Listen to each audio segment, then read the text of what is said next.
Guys, good Wednesday morning. I'm Jerry Miller, and welcome to Real Talk with Keith Smith. Thank you kindly for joining us. We're live on the I Love Seville network across Charlottesville, Central Virginia, the Commonwealth, the country, and the world. It's the first day of June. On the first day of June here, 2022, a lot of topic and conversation matter for today's show, as all of us on this panel right now are looking at the big board, the screen, the TV screen in our studio in CNBC. We'll talk market, we'll talk housing, we'll talk inventory, we'll talk rates, we'll talk demand. We give some props to Keller Williams and Yes Realty Partners for presenting the show, and of course, our key presenter is Ross Mortgage and Scott Mortgage Morris. Thank you. On that note, let's go to the studio camera and welcome Scott and Keith to the program. Gentlemen, the band is back together. 2 weeks, I believe, off. I love it. Good to see you guys. Yeah, it's been 2 weeks, but it's been a while since just the three of us, right? That's what I'm saying. Yeah. I think it's been longer than 2 weeks. I thought your lead off into the show was going to be allergies. My allergies are horrendous. Scott, I think, is in my boat. Yeah, you seem first to be time in my spared. life. Yeah, tell me what you're experiencing. Like swollen lymph nodes. Yeah. I've had like every kind of test you could imagine. I literally thought we're going on. This would be week 4, I guess, and I thought I was dying. I've had every kind of blood, whatever test imaginable. You were going to get a CAT scan. I'm scheduled for tomorrow. You're going to get a CAT scan. It's already scheduled. At this point, I'm kind of like, do I do it, do I not? Now my wife and my assistant are both like, you're going to do it. Yeah, but okay, time out. What are they actually scanning for? I don't know. I'm like worried. That was a Keith joke. That was a zing. I was trying to do a zing. All right. I mean, yeah. It's bad. It's bad out there. We've been told it's the oak pollen in 2022. It's certainly impacting me. But the distinguished gentleman has been spared. I mean, look at the distinguished gentleman. I've been spared because several years ago I went through a 2 or 3 year. It was about 3 years worth of shots. Oh. Not those over there. These were in the arm. Okay. And I did that. And I'll tell you what, it worked great. But it was like once a week. I went for like a series of like six shots in each arm on that kind of thing. I would take all the shots imaginable. For like the last month has been like miserable. Yeah. Crazy. I'm with you. I'm 100% with Scott right there. Well, the interesting thing about the allergy, I'm sorry to get off for the allergies thing, is it's also messing up people with COVID, right? So do I have COVID? Do I have allergies? It's kind of a... I'm hesitant to even bring it up. We just cracked the threshold of COVID being around. What was the number we talked yesterday? Was it considered a different tier of category of COVID around here? And folks like Keith are saying are confused between allergy symptoms and COVID symptoms. I can tell you right now, I think our region is considered high. Okay, that's what it is. Right, Is that what it is? The high. Let's get the Alfred in here. I don't know about our region. Are we considered I'm pretty sure we are. Yeah, I know we are. I'm pretty sure we are. I know we are because tomorrow's commission meeting is going to be in person. Oh. But we all need to wear masks and sit 6 feet away because apparently we've been rated as high. See, that's why I was hesitant. Scott's got, he's let's go, Scott. I mean, I won't be there. I'll be in a car, but that's a whole different story. We still playing pandemic. I think everybody's learned that we're going to live with this, and anyways. Judah's of that mindset. I'm of that mindset as well, but we're not going to go down that road today on the program. Scott, why don't you get us started with what we're going to do is turn into the first sizzle reel. It is the first Wednesday. It's the first day of June in 2022. Where would you like to begin, Scott Morris?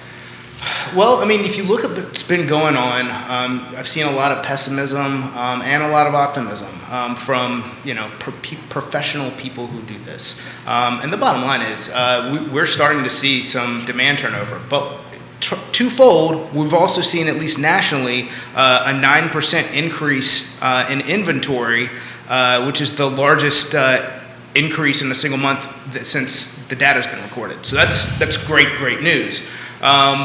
At the same time, we're seeing a real slowdown in mortgage applications. I think it's twofold. I think it's inflation, it's job growth, which supposedly is still very strong, and ultimately, how that pertains to your average purchaser, again, as always, goes back to some pretty simple fundamentals. What are you doing that's affecting your personal purchase life? Are you having kids?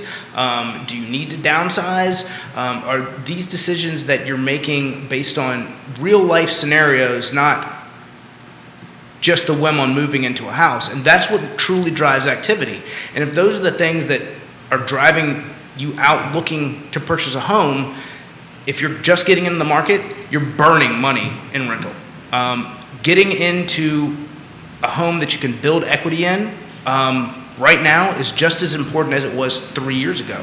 And in fact, 3 years ago in 2018 was the last time that we saw mortgage applications at this marker. So we're really not in a bad place. We're just slower than what we have been. So the whole Great take. So the whole month of the ending of last month in June and maybe into July, seeing how the market is going, we've kind of titled the shows "Oh Shift." I know. I like it. Super creative. I like it. Super good. Creative. So "Oh Shift." So I'm kind of asking everybody who's in these seats here, from your perspective, I think you've kind of just did it a little bit, but what do you see mostly shifting in the market? What is the big shift that is currently, or is there one coming in your perspective? So, I think I've said this, we're gonna go through some change. I think we're gonna see rates tick back up. I think they get a little bit higher, but I think we're essentially at the peak. So when I say a little bit higher, we're actually lower now than we were 45 days ago. But I think that's temporary, though, right? We're gonna see things come up just a little bit more. But what's going to happen is we're gonna see a bunch of volatility in the market related to the economy is great and can support all of the everything that's happening with what the Fed is doing, and then we're gonna see real things happen that are gonna. Then the other side is, oh my gosh, things are terrible, and we're definitely running into a recession. The truth is, we're probably running into a recession. I think we're in one, but that's a whole. Correct. That's my. We just I think when printed it yet. I think when we have this show a year from now, everybody's going to say this is when it started. You can't have. I mean, my God, I filled up my truck. It cost me $100, right? You can't have that kind of expense. We went into food shopping on Sunday, and half the shelves were bare, right? And they were staples. There was like the pasta shelf was bare. I went to go look. I mean, we're even making these decisions. I said, I'm going to pick up a T-bone and grill it up. I looked at the price. I said, yeah, we're having chicken. What's the price of a T-bone? It was like $30 for. It was a pretty decent size. Yeah, that's T-bone. That's up there. And I said, you know what? It's only mom and dad. We'll do chicken. But I had my mother and father over dinner. You didn't take care of Pop? Yeah, he likes chicken. Yeah. Okay, there we go. Tell me. Trust me. If I would have showed up with a T-bone and mom and pop was over, I'd hear it. Oh my God, you spent $30. Yeah. Oh my God, you spent. Oh my God, you spent. Ray Cadell, hello. Carrie Rock, hello. Carrie Rock's going to come on a Father's Day edition. We're kind of Father's Day, but I want to give a shout out to Ray. I've been tracking. He did some pretty awesome shows over at the Homestead. I was following him on Facebook. So he pretty cool stuff that he's doing. Looks like he's back to rocking and rolling or swinging, whatever band music. Big Ray and the Cool Cats. There you go on that. So that was great to see that. I love, if Ray is watching, I would love Ray's perspective. He is watching. On thank you on what he's seeing and shifting, because Ray and myself, we've kind of been through this before. I'm just curious what he's seeing while he's thinking about that. We've been talking about. We touched a little bit into applications when we started this 4 or 5 months ago. I've been asking you, how's your applications week over week? How's it tracking? It's down, right? It's down. Now, at the same time, the first-time buyer activity is where the most activity I've seen is. We're having right now. Right now. Oh, great. The biggest slowdown that we're seeing is in resale. that I'm personally seeing. I don't know I can't speak for everyone, but I can say that that's What do you mean by resale? someone who's selling a house and Got it. purchasing another house. Got it. Move up. We would call like a move up kind of thing. But you're seeing the first time increase. Talk about that because From a percentage standpoint, the number of applications coming in are from, I would say, from say 40% up to 60%, 70%. So what do you attribute that to? Because there's no, I mean, rent's expensive, bro. Yeah. Yeah. So it's interesting. So there's an article that I read this morning. The title is "The Shift Has Begun, but Rate Hikes Won't Be Housing's Achilles Heel." Right. You sent us that link. Yeah. So that's Inman, right? Inman. Yeah. So rate increases are not scaring off your first time home buyer because they don't make their decisions based on what's going on. They don't know. Their they decision make it by to their monthly purchase, payment. exactly. Their decision has, they might say, well, I see this in the news, but they still don't know how that affects them. Their goal is to get into a home. Yeah. Well, I'm encouraged to hear that, right? Because my fear would be with the current shifting going on is that the first-time home buyer would kind of step away. I know Ray's big into first-time home buyers, so it works a lot with them. As do you. I do. So we're not seeing a slowdown, right, on that end of it. But we're actually seeing an uptick in requests for listing appointments, which has really been happening over the last 30 to 60 days. So what's that mean?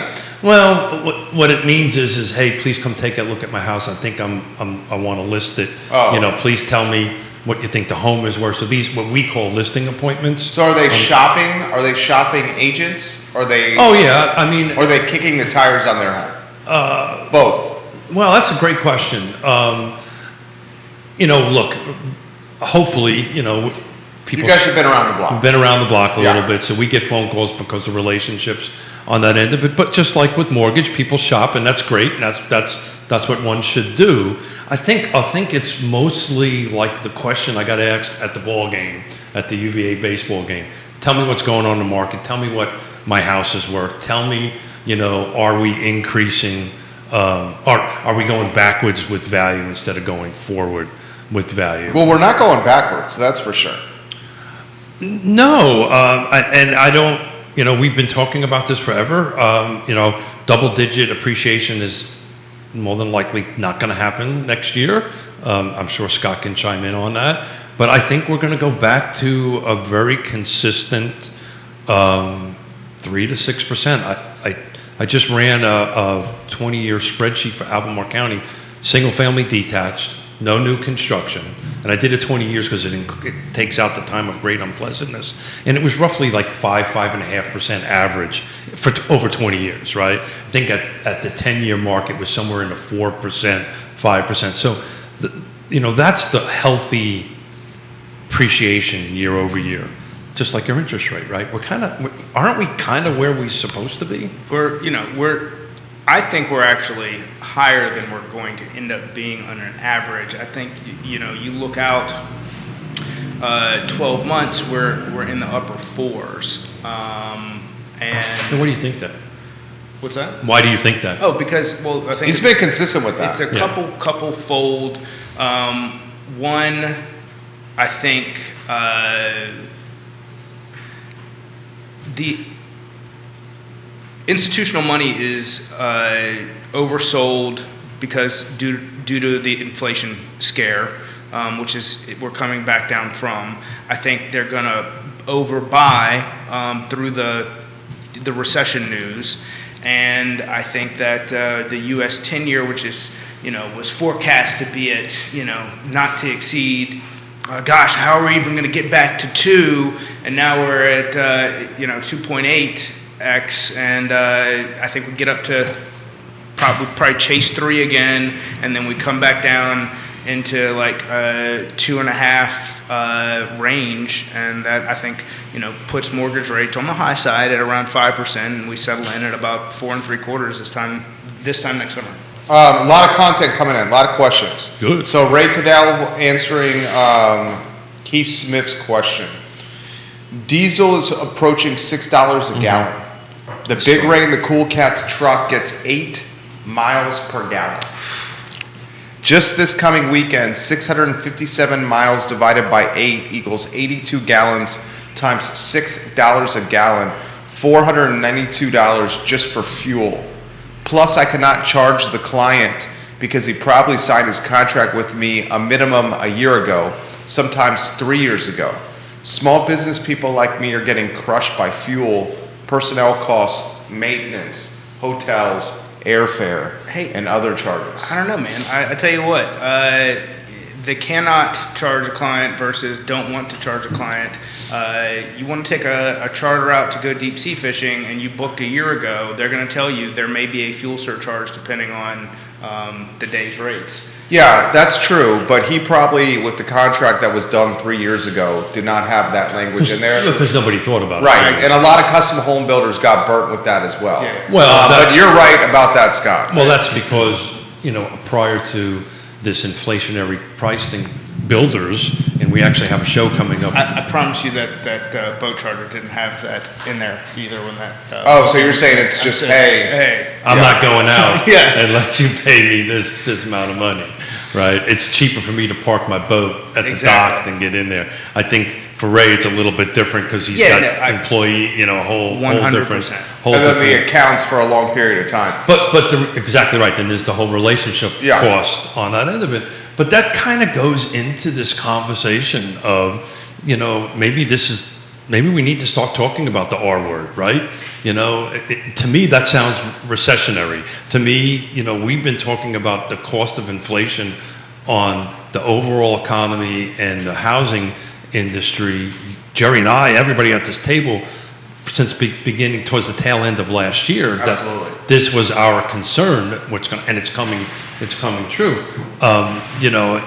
So at the end of the day, my suspicion is it's probably costing Ray to go out there and do that. I don't think it's, and Ray, you don't have to answer this. Yeah. I just think his margin has gotten tighter. I think he's still probably got some meat on the bone. I just think that meat is not as... The point I'm trying to get at is everybody's margins are getting closer to zero. Oh, yeah. Right? Our guy that cuts our grass twice a week, because they just doubled his rates. I mean, now it went from $50 to $100 per cut, right? $100 a cut. That's a nice little price tag I've got there. 2 acres, so. Okay. But Yonna this morning said, you know what, let's go buy a tractor. I'll cut the grass. Wow. So, I know. I tell you what, I've got somebody doing it because for me it's like 4 hours on a 61-inch zero turn, and that to me is, they show up 3 zero turns and knock it all out in 45 minutes. Like What's that run like 300 a month. Okay. Super. It's actually not bad. It's not bad at all. But everybody's starting to do that. You're starting to see creep its way into new construction. You're starting to see new construction, heavy hitters tightening their radius back up. It's not necessarily market. It's going, alrighty, well, I don't, the cost for me to travel for trucks and equipment and stuff like that to travel. I'm gonna have to sneeze here. Strawberry. Look at the lights. Look at the lights. Strawberry. That's the trick of the trade right there. Working on it. Strawberries and looking at the lights. Questions. The light thing I've known about, the strawberry. Strawberry. Look at You the did lights. not know about the strawberry? The strawberry thing is brand new to me. I may have just made that up to get Keith to do that on the show again. shut No, up. I'm joking. I did Stop. not do No, that. you didn't. Look at me and tell me. That is an industry insider tip. This is for. I'm gonna call Domingo up. This is for Scott Morris from Kevin Yancey in Waynesboro. Thank you, Kevin. Explain, Scott, the financial reasoning that qualifies people for a $1,500 rent payment, but not a $1,000 mortgage payment. Ooh, great question. That's an actually super interesting question because I find that more often than not, I can qualify them for more than what they qualify for in rent. So the rent formula seems to be 3 times rental rate and income. So I just went through this with someone who works for me, and we came up with that she needed to make $50,000 a year to be at 15 times 4. $54,000 a year to meet a $1,500 rent qualification. So the real answer to that is on the rental side, there's no regulatory requirement. right. It's very subjective. It's Right. what you determine and what I determine on that end of it. But I can tell you, Rent is very much the Wild West. So as opposed to, let's say you don't have you've got very minimal debts. So your total debt to income, 50 to 55%. So that means if you're making $3,000 a month, you qualify for a $1,700 mortgage, as opposed to you don't qualify for a $1,500 rent. Good knowledge there. but it's subjective. It's what the landlord, unless it's through a rental company or something like they have some sort of not even a The regulatory. 3 times is the most common one. But that you I'm hear. also starting to see, because I was talking to Suzanne Real with Ally. We should give her props. Suzanne Real, we're Ally property manager, because our one rental we have is turning over, and we found a renter in that I think we bumped it like 2% just to cover basically CPI. Very fair. Yeah. 2% is very fair. Yeah, our cash flow is good. We're trying to do the right thing and help out whoever we can help out on that end of it. But she was telling me the norm now is, like 3 months security up front. So not only do you the qualification requirements or the finance requirements is with it, but just think about it. I'm just going to do simple math. On a $2,000 per month rent, you got to write a $6,000 check. Yeah, which is down payment. very close to down payment on a That's house. exactly right. So thank you for leading me into this. So are you starting to see on some of your first-time home buyer products that we're still at like 0 to 3%, that kind of thing? Is that still holding, or are they charging? They're wanting more down payment. The lenders. I have a conference call with Virginia Housing actually tomorrow, to where they want to apologize for the product. They are super challenged as far as what their abilities to do in this market environment are. And why is that? Without throwing them under the bus. I mean, their offer is less attractive than someone who's being able to make a payment of down payment and closing costs together.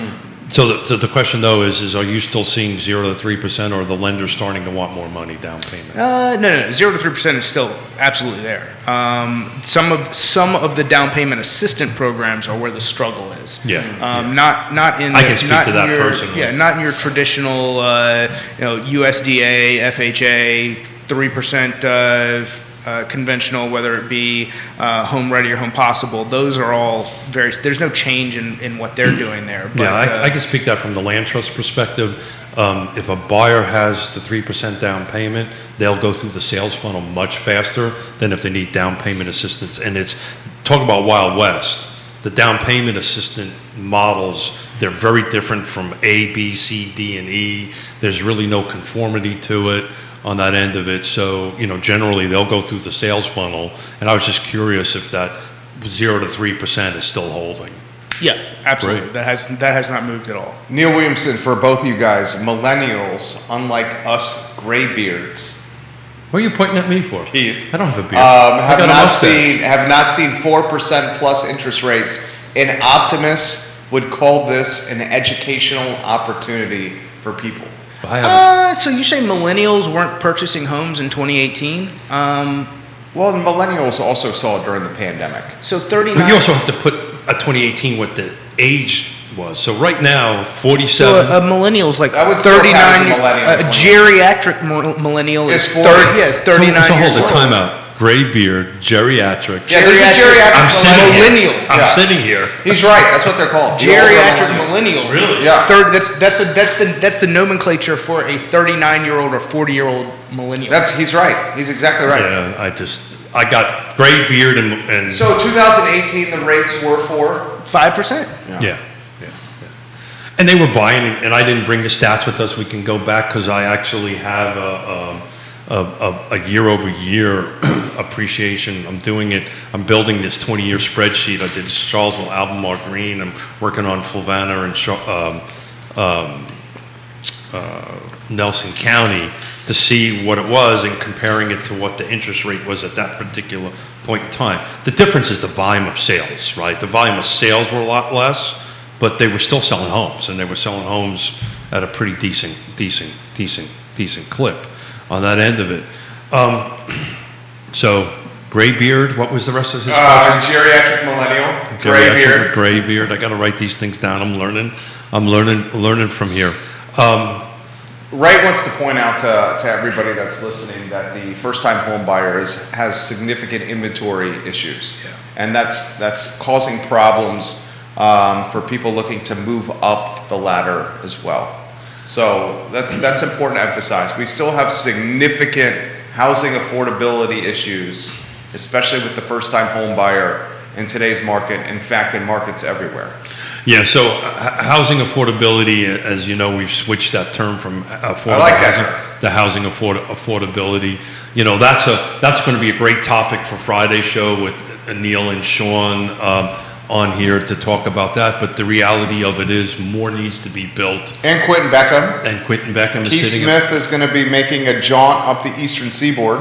Yep, going to go see the grandkids, and we didn't get a chance to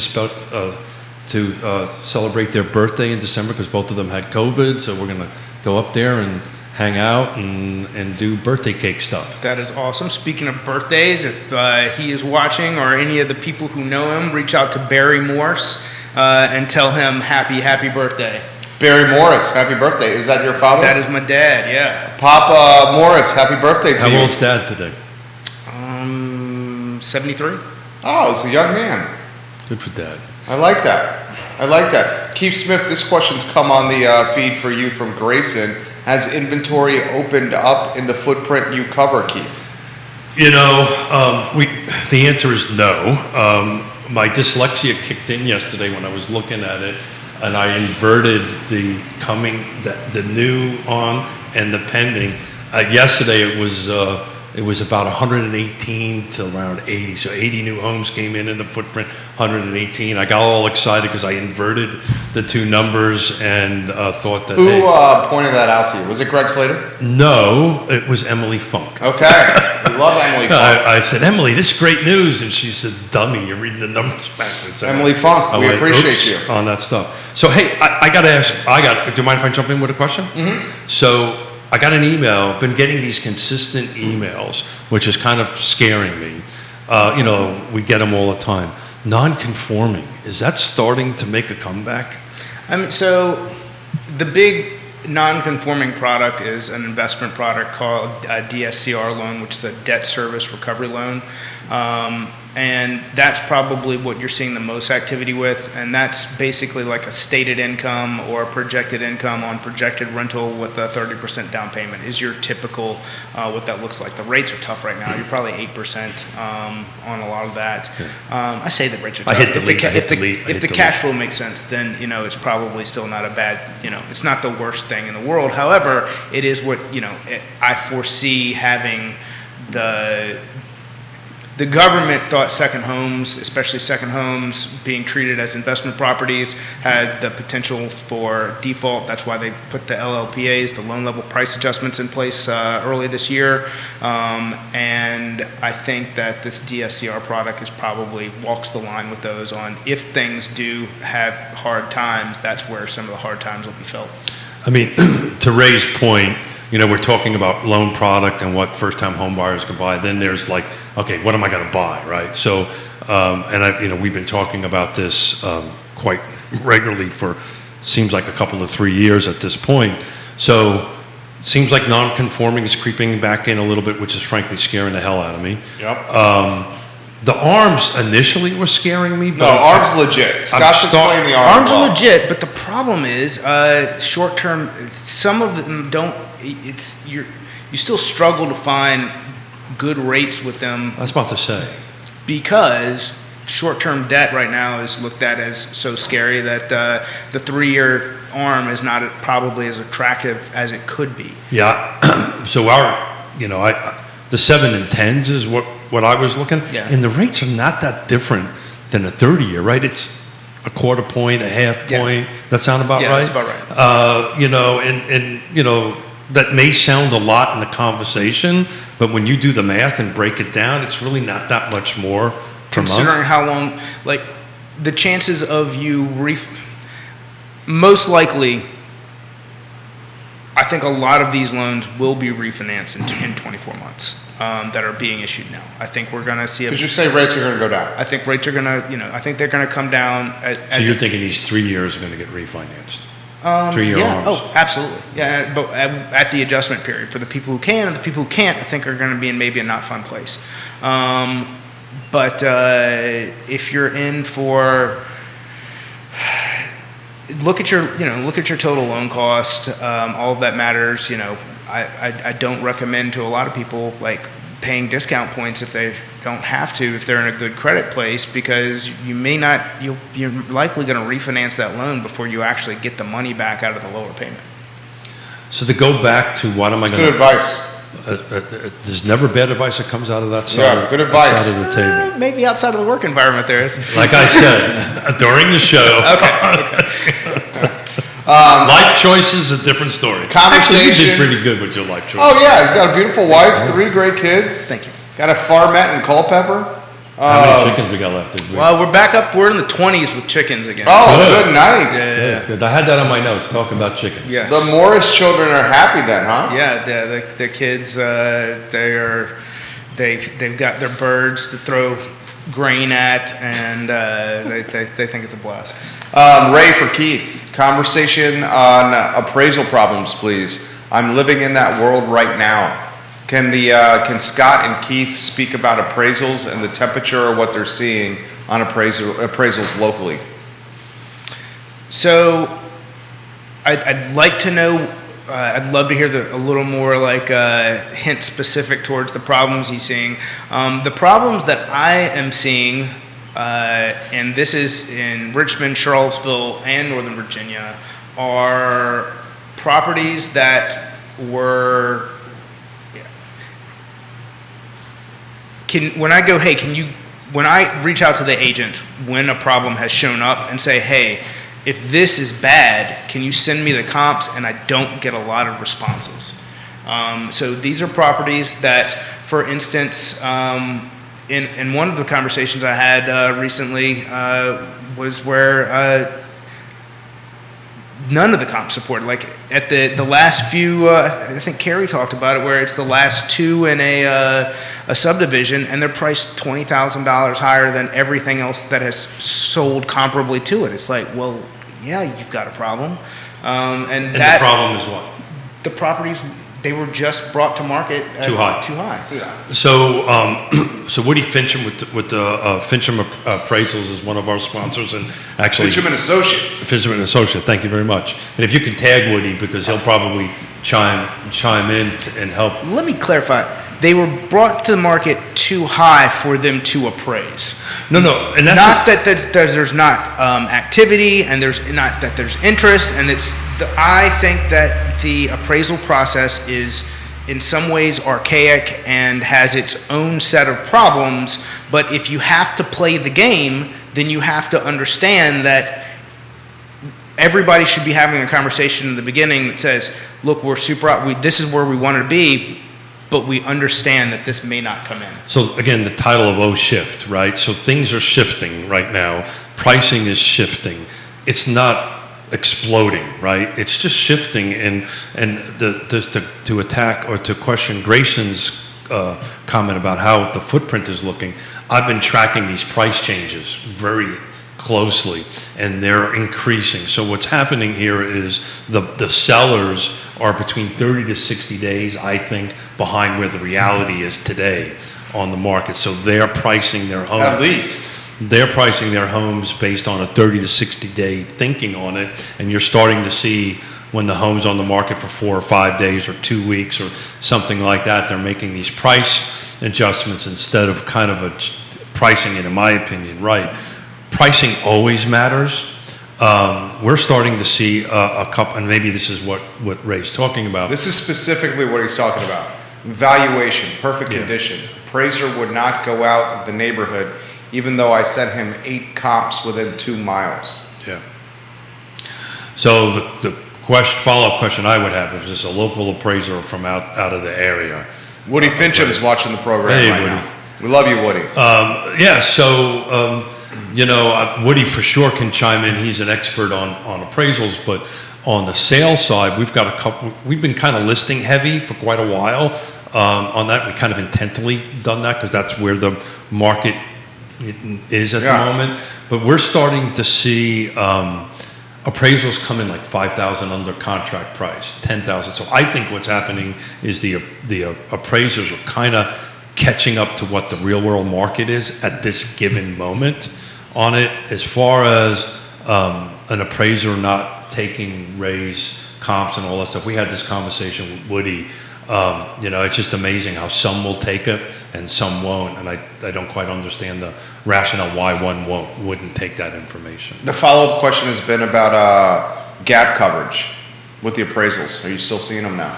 No, that's what I was saying. So we went back and negotiated these couple of ones that are under, because the reality of it is, if the buyer goes away, this is kind of the market. So we're going to have to deal with. We're going to either have to adjust the sales price or the list price a little bit, and the ones that we're missing are really close. They're a few $1,000s one way or the other. To me, in today's market, if you can catch it within a few $1,000s, that's pretty darn good. As fast as the market is moving. Are you seeing multiple offer situations with the frequency you saw last year, Keith? No. There's multiple offers. Look, it's and Scott can jump in because he's seeing this from the from the buyers. The offers seem to be, so they are more dialed in. I see maybe fewer escalation and more highest and best with very, like, this is how we want to target this offer. So they're very strong, good offers, but you're seeing less of the chaos. So this is why I'm titling this series Shift. Yeah. Because what's happening, the market is balancing itself out a little bit, or shifting itself out a little bit, and the buyers are starting to understand that. I had an agent call me this Monday or last Monday, because this Monday was Memorial Day, and just kind of hey, what's going on? Hey man, how's it going? I'm like, hey, pretty good. What's going on, dude? So we had a listing this weekend and didn't have an offer. And it's like, wow. Yeah. It's like, oh, well. How long has that agent been in the business? He's been in for a while. His wife's been in for a lot longer. Okay. But either way, it's in an area where it was kind of like they were just kind of, anything going on we need to know about? Like, just, they found it. Apparently, they don't watch Real Talk. Yeah, I know. They're in a little different market. So it's 100% right. The buyers and sellers are kind of balancing themselves out a little bit. What I'm seeing as far as multiple offers or not multiple offers, and again, those of us who've been around for a while, this is not a normal occurrence, right? I remember I would show a house for Jerry, or Ray would show one of our houses. And we pick up the phone and say, hey, Ray, how's it going? We would, where's our offer, right? Kind of thing on that end of it.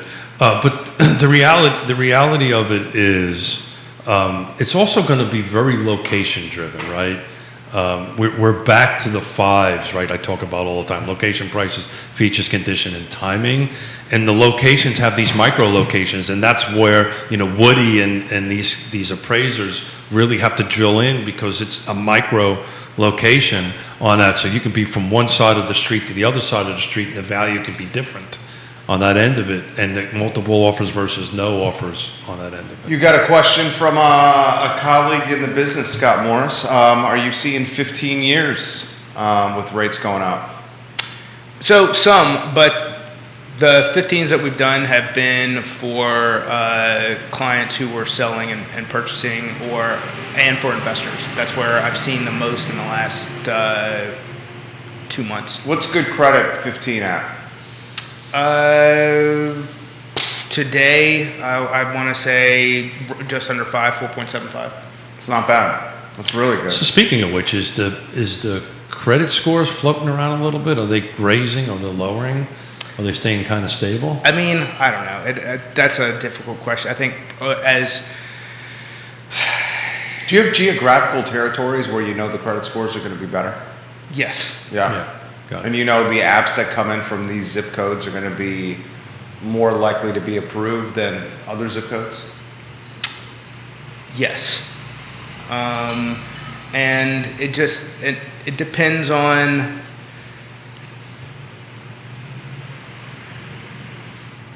the volume. Sometimes, so the average for me is about 1 pre-approval per 3 applications, and you look at, and that's with every area combined.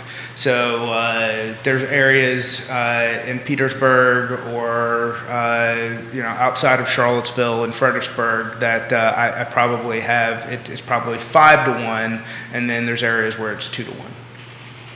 What do you think about that? Yeah. That makes sense. Yeah, I mean, that's actually, as you were saying, I thought that was a pretty good success rate. I mean, close rate or conversion rate, whatever terminology you guys use. It's fantastic. That's actually pretty awesome. So on that end of it. And so you get that, and then the challenge has been, so typically for two pre-approvals, one will turn into a contract. That's where over the past few months things have been more challenging, is getting some of these first-time buyers, depending on their circumstances, under contract. But I think that as we shift, you're going to see we'll normalize back into those numbers. So Carrie's got a question for you. Carrie Rock's watching the entire Hey, show. Is that not biased approval? I mean, it's biased probably based on the agents that are referring. I'm just giving you an example of what I see. Ask him to explain that question, because I didn't quite understand that. Give us some more insight, Carrie, into that question that you have. I think what he's referencing is the knowing that certain applications from certain zip codes are likely to get more approved faster than others. No, that has absolutely nothing to do with it. It is. We're going down a slippery slope. Yeah, I know. It is 1,000%. The referral source dictates a lot of times the quality of lead, and the people who I work with in some of those areas, some of their clients have more income issues. So, if you work So you're in an talking area, about, I'm referring to you. If I get 5 Uber drivers and somebody who's doing Instacart for their workload, you've got to understand their challenge isn't just their income, but it's also they're considered self-employed. So how their taxes are viewed, how much income they write off through that. So this has nothing to do with approval bias. Approval bias. Yeah, this has to do with a gig market economy and how they are forced into a tax representation, and then how they have to fit that into mortgage pre-approval. That's good. That's a good take. And to Scott's point, COVID has created a lot of more, considerably more gig workers and people looking to get out of the 9 to 5. I mean, I've been struggling with this for 36 years, right? I've always been self-employed, and I never just understood it's so much harder for me as a self-employed person to get a mortgage and it's almost like it is hardest when you do not now none of us like giving the government money, but if you truly do not want to give the government money, it's going to be more difficult. It's a double-edged sword. You may have an accountant who writes down $50,000 in deductions in order to save you $5,000, but then all of a sudden you need that $50,000 to qualify for a mortgage. Yeah, and also how you pay yourself as someone who's self-employed. All of these things matter. Well, that's just amazing. Do you do? And if I'm going too far, please tell me. Do you do for No, pay? because our chemistry is working, because I was just going to go there. For YRP, how are you doing pay? Is it are you an employee of YRP? No. Are you doing partner draws? No. So actually, it's a great question. So each one of us are contract employees or independent contractors. That's our word I'm looking for YRP. Yonna and I have our own Yes Business Management. We've always done our business in an LLC. It's amazing how many conversations I have with real estate agents that they do it on their personal name. But when Yonna and I receive a commission check, we actually receive a payroll check from our own company. So YRP pays, yes, business management, Gotcha. pays us. So we actually we do our own payroll taxes on that stuff. Then there's draws and Sure. and all that kind of great stuff, which is a whole different animal on that. But we learned that almost 30 years ago, that we actually pay ourselves as if we're employees of a company. Yeah, that's the way to do it, to get around Most real estate agents don't do that. Well, I know, and then they have the issue that he's talking about. Well, then they have the issue he's talking about, then they have the issue of, oh my God. Doing it how you do it helps keep that issue, puts it more on the back burner. Well, what happens at the end of the year, they go, oh my God, I owe the government 20 grand. Right. And I don't have 20 grand on that end of it, so. Pay the tax man. Yeah, so we pay our own tax, but even doing that, it's hard for independent contractors or business owners.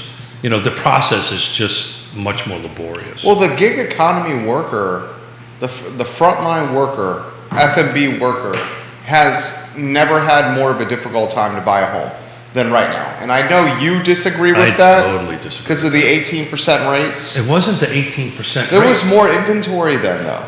There was more inventory. No, there wasn't. Is that true? That's absolutely true. We had the only reason I had inventory is because I had a lot and I built it.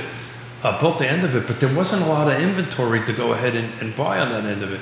But just to talk about VA, how difficult it was. VA was so screwed up back in those days, I couldn't use my VA certificate. I just couldn't use it on that end of it. Now, VA is stellar. It is the absolute best mortgage product available to anyone who qualifies for it and wants to use that ability. There's not a better product. There's a mortgage insurance that offers them zero down if they've. And the process is harder to go through, right, than a normal loan process, right? It's a little bit more, from a. Is that true? Well, so let me. I would disagree with that. I'm just trying to figure out. Let me try to get it out a little bit better. So what I'm talking about, so one of my pet peeves is fair housing and some sellers disregarding VA loans. It's a big time pet peeve of yours. It's a big time pet peeve of mine as a veteran. But my point is if I'm a seller and you give an offer with a VA pre-approval, and that has a little bit more strength than a normal. That process for you to generate a pre-approval of a VA takes a little bit more work. Carrie says, I used a VA loan for my first home in 2006, and it was the easiest process ever. I could tell you 2018, it was I won't use this word. So, thank you. So, do I? Yes. But this goes back to your online lenders, all of these things. So one of the things when it comes into like, hey, Scott, I need you to save this bad thing happened. Very often the bad thing was someone thought that they had a certificate of eligibility because maybe they're a reservist, they're a National Guardsman, but they've only got so much service time. And no one actually did the work to find out if they actually had the certificate of eligibility, or if they didn't, had they contacted the VA to actually get the VA to process one if they truly did qualify. So you get somebody that says, hey, I'm a veteran, and someone issues a pre-approval for a VA loan, they've only got closing cost money, they don't have down payment, and now you've got a borrower who isn't truly pre-approved. So yes, the first thing that any lender should be doing is pulling a certificate of eligibility along with the application and guiding that borrower and educating the realtor to let them know, hey, these are all the things that we've done to protect this transaction and protect your borrower and make sure that this goes well. And that's the point I was trying to make. Yes. Do I? Yes. Does everyone? No. Got it. Well, again, just to wrap a bow around this, I can tell you in 2018, it was horrible. And, so much so, I never really ever wanted to use it again.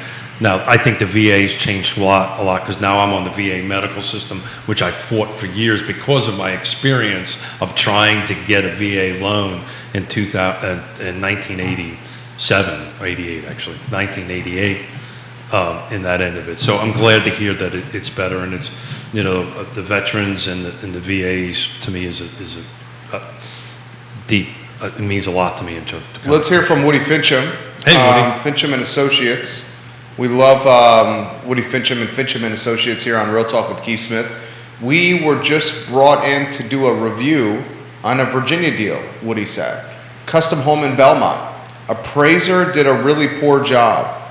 It was indicated in the report that the market was increasing. However, there were sales in the report that were 6 months old and not adjusted forward for time. The report also stated that the home was an over improvement in the neighborhood where there are several spot builds of similar homes and more underway. But things are demonstrably wrong. Unfortunate situation for a veteran borrower. What do you pitch him right there? So this is for a veteran. I would love if whoever is watching to see if, we'd love to get involved and see if there's a reconsideration of value through the VA, especially given all the points that Woody just made.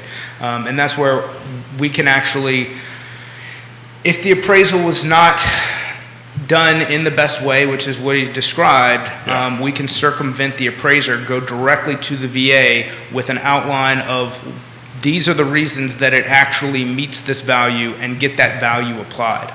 So a question for Woody, what's the recourse for the veteran and what's the recourse?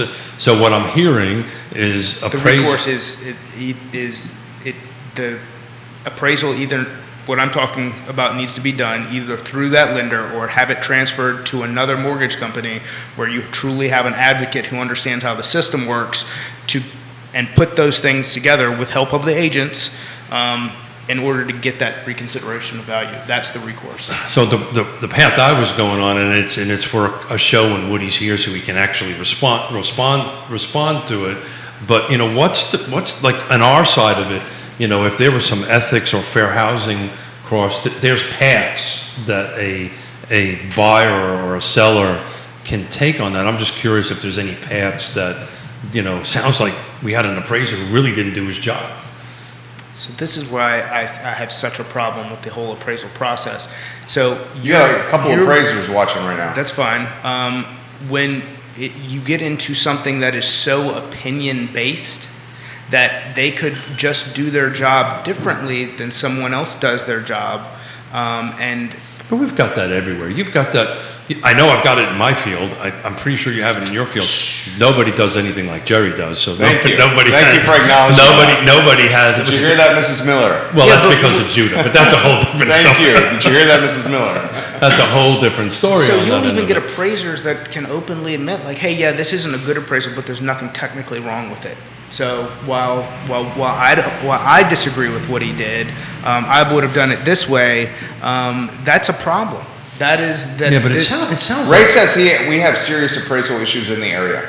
Think about this: if an appraiser never went out of a neighborhood for comps, how could prices ever rise unless it was a cash deal comp? Again, this is where Woody needs to be here to really chime in live, and we'll get Woody in there to go ahead and do that. But on our end of it, this may be unpopular, but on our end of it, we brought this up on some shows. One of our ethics is you're supposed to be an expert in your region, right? But that's not being practiced. We know that's not being practiced right now. Well, the point I'm trying to make is.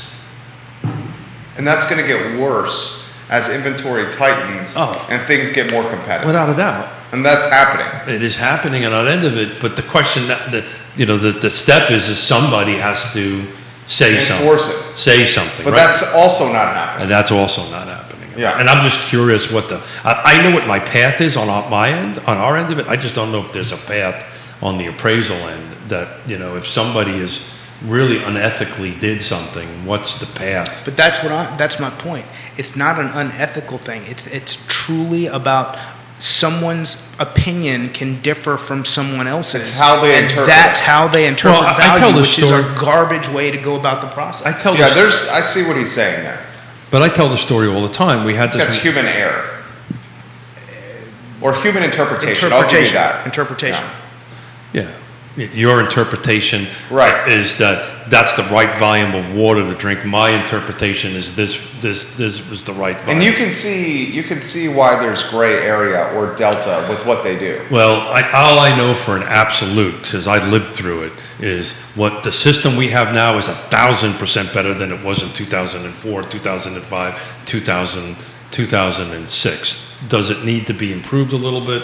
I'm sure Woody can share his thoughts. He's sharing his thoughts, and I'm tagging Scott, Keith, and Ray on this. There's a pretty dynamic conversation going on in the message, in the comment section. Woody says apparently Tidewater was done and an ROV that didn't go anywhere, so the borrower reached out for a private review because it was not sitting well with the borrower. Not sure how it's going to shake out yet. I believe they are using the review to appeal to the VA. So if they're using the ROV, and if the ROV, so let's define the ROV. reconsideration of value. So when we say what are the recourse for the borrower, the recourse for the borrower is the reconsideration of value.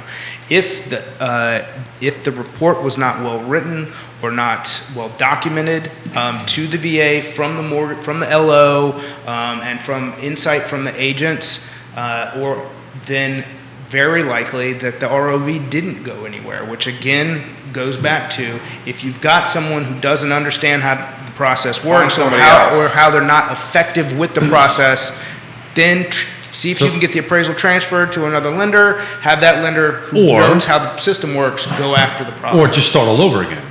Right? I mean, there's how does that impact the time? You can't start over so the VA appraisal is going to stick to the property. You can't just start all over again. You have to get whoever. Is that exclusive to VA? FHA does that as well. Yeah, okay. The appraisal sticks to the property? But for 6 months. Good Lord. So that's a big deal. Yeah, so it's on VA and FHA. Correct. Right, so regular conventional. Now, right. Regular conventional, you can go get a new appraisal, so that's important to get this thing right. Yeah, because that's extremely important. So it's kind of like a rezoning, right? If you fail a rezoning, well, it's like what you were saying, where you have clients and they find something like mold and they don't want to remediate it. And if they want to remediate it, you call Interstate Service Company. There's the segue for you. ISC, a home's best friend. Interstate Service Company. And then you have to have the conversation with the client saying, you're going to remediate it or we're going to disclose it. Well, we have to disclose it. You have to disclose it. I'm now aware of a defect. I have to disclose it. You have to disclose it, right. Have to disclose it. Right. So, I mean, it's a similar type of situation where if the appraisal... Well, that's a little easier to deal with than well, you have to remediate it. Correct. Because you're saying you're going to put it in the notes. Is what correct. You're saying, well, right? We have to disclose it. Yeah. You're either going to fix it or disclose it. It's just the way it is. There's literally a conversation going down here in the comment section, and we're relaying the conversation to the panel. Yeah, I love it when it happens too. If a buyer and a seller agree on a price, if it's an arm's length transaction, if neither side is in a distressed situation, isn't that the very definition of fair market value? And should not that take top consideration? This is Ray's comment. Yeah. Yeah. Oh, hey, that's what I've said. That's why I said it's an archaic process. It's got some flaws, but at the same time, we let the government stepped in and put some rules in place to prevent. And they put rules in place. So again, prevent shadiness. So again, if you're going to play the game. If you're gonna play the game, know the rules. Then you got to operate inside the rules. I mean, it's not. I don't like it all the time, but that's the way it is. I learned something today. I did not know that you can't that VA and FHA attaches to. I should. That's a huge deal. I should have known that. I really should have known that, but for whatever reason, I didn't. So how does it stay attached to the property? It's in the system. So is that how? Yeah, it's recorded. So if another appraiser goes in, they see it. They see it. Where's it recorded? And what? That's a Woody Finchman question. I know that it exists. I know that the problem exists, or that the situation exists. I mean, that there has to be some sort of. But there's other rules in place. So like for an FHA purchase, if the appraisal has increased 100% within 180 days, it requires a second appraisal to confirm the new value. So if a flipper goes in and rehabs the property, they buy it for 200, sell it for 400, it's going to need a second appraisal to confirm that it meets the new value. So anything that the government has attached itself to in insuring value, because that's what they do, or guaranteed. So it's insured through FHA, it's guaranteed through the VA, meaning that if the borrower were to default, they're going to pay back the lender this X amount of money. So the government has put these things in place to protect its money, essentially. Dude, you're dropping knowledge today. Well, that plus protect the veteran, right? And I mean, I think that's the well, I mean, so attached to the property has less to do with the veteran than the government. Yeah, sure. Well, it's the same reason why when I joined the duty that I did, I had to sign 3 separate documents that I wouldn't get married, right? Yeah. One with the State Department, one with the CIA, and one But with you the broke Marine. that. Those I did not get married until I did not. Until you were out? Until I was out, yeah. I got married literally on the last day of my service. I did not do that. He says this, dude. And that was all about money, though. He's not in a about pickle. school. I'm living all of this right now. Who's he? Ray. Yeah. I'm living all of this right now. It killed my deal. The value the appraiser assigned was not even close to the agreed sales price. It's a VA deal, so now I have to advise my sellers not to take another VA deal. How does that help the veteran? Well, it's not to help the veteran. It's also, how does that not cross fair housing, That's right? what Because I'm- you're not supposed to reject something because of source of funds, right? On that end of it, but it's a true, it's a reality what you're dealing with, because now if you've got 2 offers, sellers, he has 2 offers side by side. One's VA and one's. So you don't. convention. So whoa, you don't. Here's the difference. So at this point, what you have to do is you disclose to a VA offer that we already have a VA appraisal that we fought and we didn't get anywhere with. Here's the value. Does your borrower have $50,000 to pay over that? If the answer is no, we're not discriminating against their financing. They're just not qualified to purchase this property exactly right. due to the appraisal. So the buyer has to bring whatever the cash difference is. in that, and I suspect, I know Ray well enough to know this, that the delta is pretty large. Yeah. Otherwise, he would have negotiated it. Well, down. Woody, to Scott's comment, the appraisal process is a scientific approach that ends in an opinion.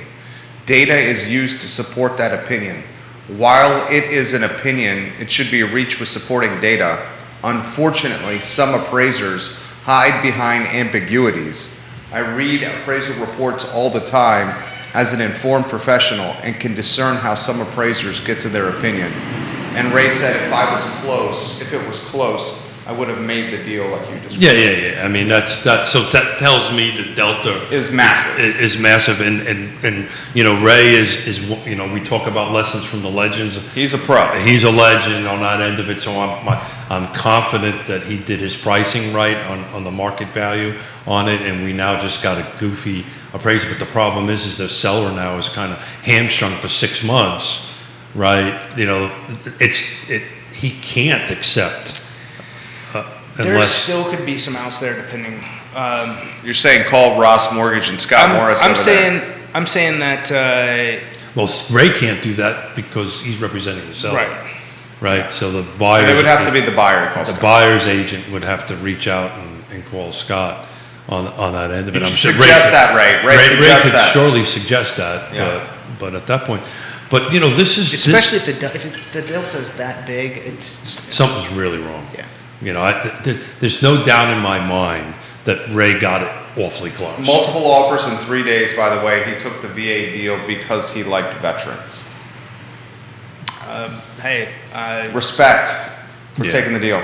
But as representing his seller, I'm sure he's going to terminate the contract, put it back on the market, and his seller will do fine. He'll find another.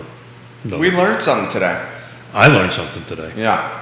Definitely. I did not know about that 6 months sticking to the land, and that is that's interesting. Substantial. That's a completely different market. 6 months. 6 months from now, clearly, it also could be better too, right? depending on which hat you're wearing at that and there's particular time. So there's some other things that need to happen for effective dates being updated, and you can sometimes get some adjustments depending on closed sales with new effective dates on a transferred appraisal, especially if it's transferred from one borrower to a next, and we've got significant events that have happened in between. But again, some of that's based on opinion as well. Yeah, well, so back on the opinion thing, just to wrap a bow around that a little bit, when we do CMAs, it's the same thing. It's the same thing. We do a bunch of... yeah, but your CMA is not, doesn't... it's not permanent like the appraisal. Yeah, but it starts the ball. I disagree with that. It starts the process, right? So Ray did that. Ray did his CMA. He did his analysis. Right. He went back to his seller, and his seller... But your CMA but doesn't determine financing. The difference is... It starts there that way. You've got to set the price. That's a fair point. Right? You got to set the price. That's right? a fair point. It starts that way. So right? if you have an agent that does a poor CMA, how does that affect everyone else? It means the property's going to be long in the tooth. The DOD is going to be way longer. Yeah, totally. DOM. Oh, from a short standpoint, not an overage. Oh, from a short standpoint? If it's listed too Oh, high? you're saying if I price it under... If your CMA is $200,000 below... So I've screwed my CMA up, is what you're telling me. That doesn't affect things in the process the way a $200,000 short appraisal does. Well, but he's saying the CMA if it's high, if it checks in high. But you're going to know that the first 2 weeks or the first week of it being on market when the phone doesn't ring. Right. Well, I'm just saying. And the correction for that is we go in price cut. Yeah, but then let's face it. Then the property could be. What's wrong with it? It gets scarlet lettered in this market with the price cut. All these things impact one another without a doubt. The point I'm just trying to make is that much like the CMAs are not appraisals, but basically it's the same thing. I agree. That's why the first advice I give a seller when they're talking about buying is, hey, let's get a CMA done so we've got a realistic idea of what numbers to talk about for the money that we're going to take from this transaction into the next transaction. So I talk about it on the show all the time. The reason I do the show and do all this sharp. It keeps me attuned on that end of it. But yeah, so again we got a couple of rules. We don't point fingers and all this kind of great stuff. So we follow that rule. We follow that rule and all and that stuff. But the only point I'm trying to make is that we do the same thing and we get it wrong. But if I get it wrong, it does impact the market. It impacts the market overall, right? It impacts my client overall. If I'm not professional enough to. I would say your CMA, your initial pricing out of the gate, is an easier pricing than the appraisal and what Woody is doing. But we have to match it, right? So I kind of disagree with that, right? Because as I said before, some of the ones that we've been doing, we've been hitting. If we're off by a few thousand. But you can make a mistake.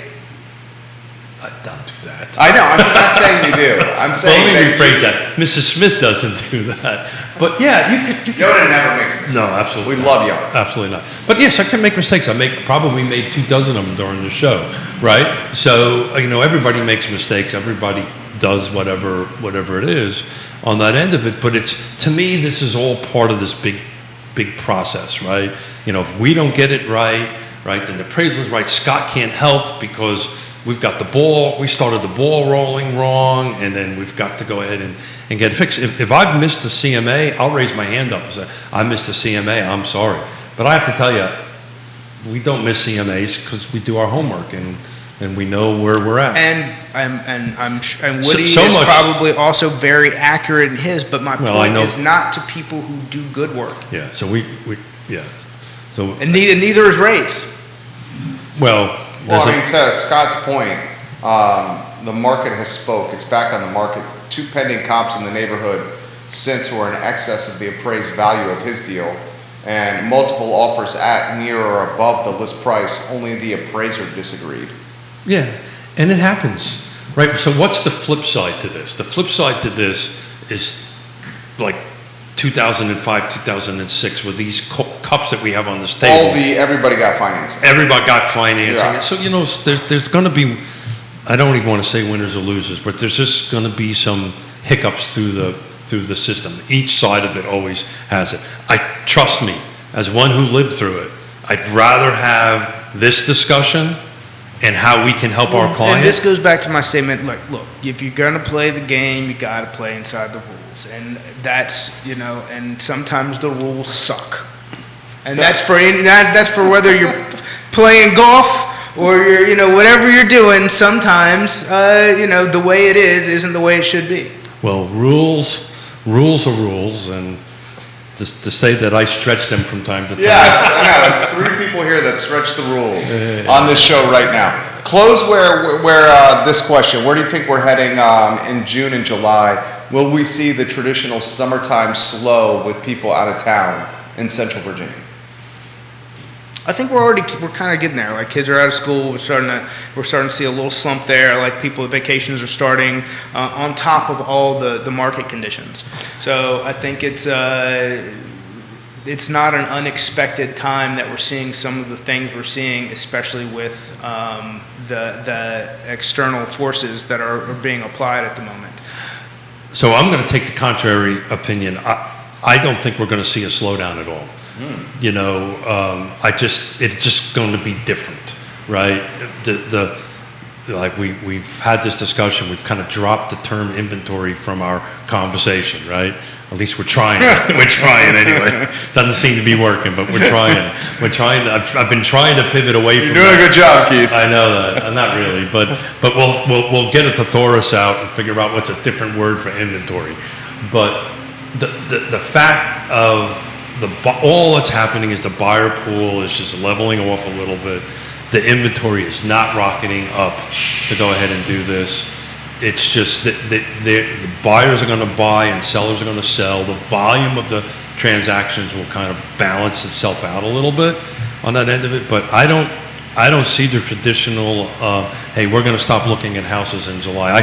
We have appointments for people wanting to look and put homes on the market for July and August. So you have some active listings right now. Do they just go pending? We got one coming soon in Belvedere that is going to go on the market, I think, on Friday. Judah would know that answer right there. I don't know if it just happened yesterday, so I'm not so sure Judah got the feedback on it. But yeah, so the short answer is in today's environment, listings are good. We're light on listings on that end of it. We're heavy on buyers.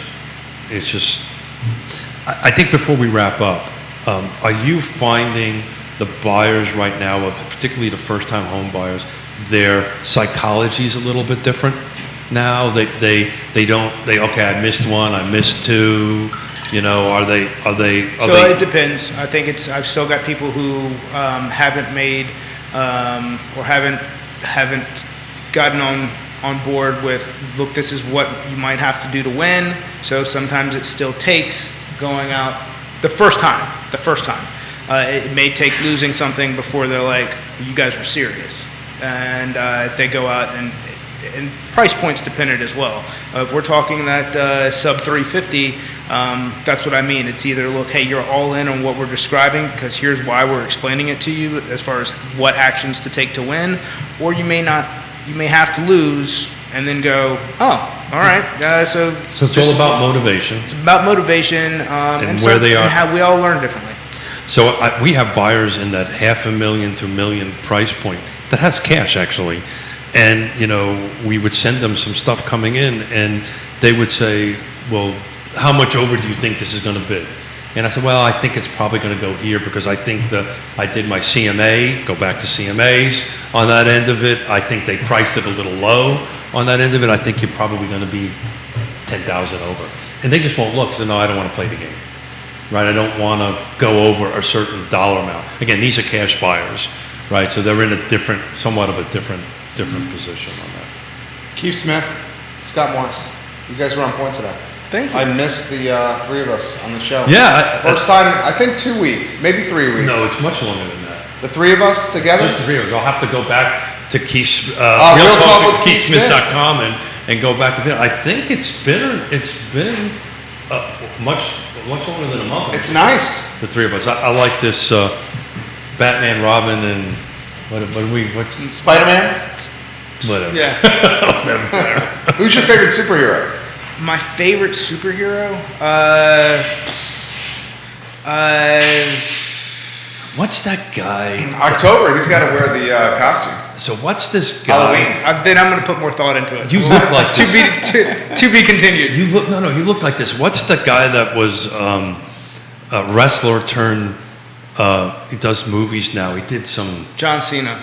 Yes. Saying he looks like The Rock? No, No. he's saying I look like John Cena. Cena's good. Cena's good. What's Oh, the one? yeah. What's the?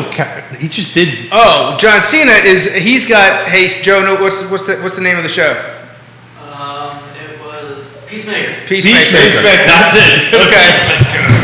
I'll do Peacemaker for Halloween. Absolutely. He's hilarious in that. I'm sorry. John Cena's I think hilarious that's in on that show. HBO. I actually Is brought that this right? up a couple. Yeah, you said watch the show. I get do what Scott Peacemaker. Here we says. go. So he's going to be John Cena in Peacemaker for Halloween on Real Talk. Absolutely. Are there tights involved with that costume? Oh yeah. We're gonna make tights involved in it. Judas, Not as bad as He it could be. or something. Some He does have a helmet. He's got Goofy a red goofy helmet. Keith Smith is Batman. I'm Robin. He's Alfred. And this is Real Talk with Keith Smith on a Wednesday, presented by Ross Mortgage. Today's show was dynamite. I want to give a special shout out to Woody for chiming in. We love you, Woody Fisher. This was a hard conversation to have without the man at the chair. So. And if you see Barry Morris walking around That's right.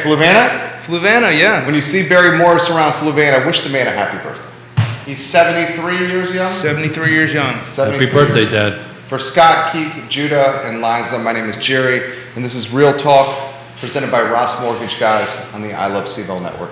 All the shows are archived at realtalkwithkeithsmith.com, and the I Love Seville show is up in 55 minutes. Take care. Nicely done, Scott. Thank you.